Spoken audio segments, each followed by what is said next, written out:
നമസ്കാരം, ഞാൻ ഡോക്ടർ അനു ശോഭ ജോസ്, മൂക്കന്നൂർ MAGJ ഹോസ്പിറ്റലിലെ സൈക്കാട്രിസ്റ്റാണ്. വിഷാദം അഥവാ ഡിപ്രസീവ് ഡിസോർഡർ, ഇതിനെക്കുറിച്ച് ഏറെക്കുറെ എല്ലാവർക്കും ഒരു ധാരണയുണ്ട്.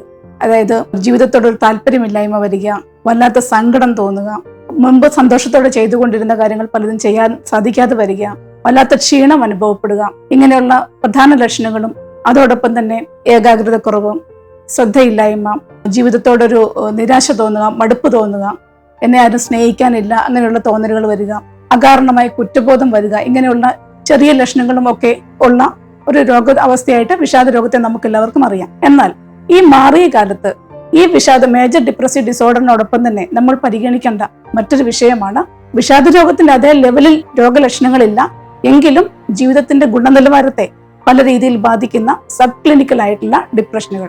നമ്മുടെ സാമൂഹ്യ മാധ്യമങ്ങളുടെ ഭാഷയിൽ പറഞ്ഞാൽ ഹൈ ഫങ്ഷനിങ് ഡിപ്രഷൻ അഥവാ സ്മൈലിംഗ് ഡിപ്രഷൻ എന്നൊക്കെ പറയും.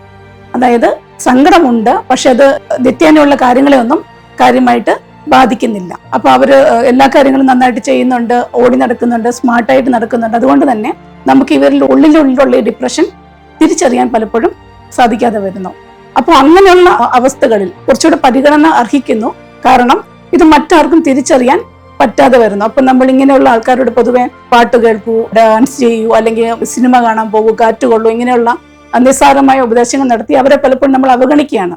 ഈ ഒരു അവഗണന നേരിടുമെന്നുള്ള ഉറപ്പുള്ളത് കൊണ്ട് തന്നെ ഇവർ പലപ്പോഴും ഇത് പുറത്തേക്ക് തുറന്നു പറയാൻ മടിക്കാറുമുണ്ട്. അപ്പൊ ഇത് ട്രീറ്റ് ചെയ്തില്ലെങ്കിൽ നമുക്കറിയാം, ഇത് മാർക്കറ്റിന്റെ ഒരു അതിപ്രസരമുള്ള സമയമാണ്, എവിടെയും സമ്മർദ്ദങ്ങളാണ്. അപ്പൊ ഈ ജീവിതത്തിലെ പ്രതിസന്ധികളെ നേരിടാനും അല്ലെങ്കിൽ കൂടുതൽ പ്രൊഡക്ടിവിറ്റി ആവശ്യപ്പെടുന്ന പല മേഖലകളും നമ്മുടെ ജീവിതത്തിലുണ്ട്. ജീവിതത്തിന്റെ ഗുണനിലവാരത്തെ വല്ലാതെ ബാധിക്കാൻ ഈ തരത്തിലുള്ള സബ് ക്ലിനിക്കലായ ഡിപ്രഷന് കഴിയുന്നുണ്ട്. അപ്പൊ അങ്ങനെയുള്ള ഡിപ്രഷനുകൾ ഉണ്ടോ എന്ന് നമ്മൾ ഐഡന്റിഫൈ ചെയ്യുകയും അങ്ങനെ ഉണ്ടെങ്കിൽ അതിനെ ശരിയായ രീതിയിൽ അതിനെ മാറ്റിയെടുക്കാനുള്ള ഒരു ശ്രമം നമ്മുടെ ഭാഗത്തു നിന്ന് ഉണ്ടാവുകയും വേണം. ഈ ഡിപ്രഷൻ എന്ന് പറഞ്ഞാൽ വളരെ കോമൺ ആയിട്ടുള്ള ഒരു രോഗമാണ്. ഇതിന്റെ മരുന്നുകൾ ഇല്ലാണ്ടുള്ള ചികിത്സ ചിലർ സാധ്യമാണ്, ചിലർക്ക് മരുന്നുകളുടെ ചികിത്സ ആവശ്യമുണ്ട്. അതൊക്കെ ഒരു വിദഗ്ധന്റെ സഹായത്തോടെ ഒപ്പീനിയൻ എടുത്തിട്ട് ചെയ്യുന്നതായിരിക്കും നല്ലത്. ഇങ്ങനെയുള്ള അവസ്ഥകൾ ഉണ്ടെങ്കിൽ തീർച്ചയായിട്ടും സഹായം തേടുക എന്ന് സ്നേഹത്തോടെ ഓർമ്മിപ്പിക്കുന്നു. നന്ദി.